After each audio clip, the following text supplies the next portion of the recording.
রমানাথ, তুমি জানো না কি ভয়ানক অভিশপ্ত ওই রক্তমুখী নীলা, তাই ওর মোহ কাটাতে পারছো না।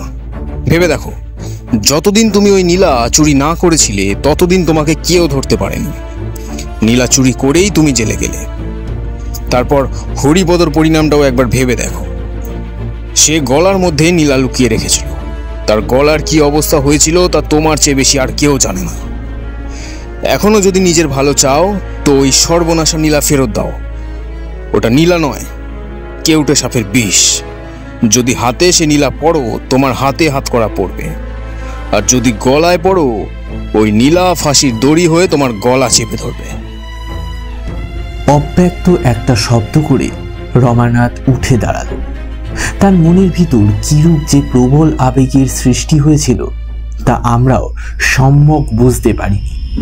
পাগলের মতো সে একবার চারিদিক তাকাল, তারপর নিজের কোটের চামড়ার বোতামটা সজোরে ছিঁড়ে দূরে ফেলে দিয়ে চিৎকার করে উঠল,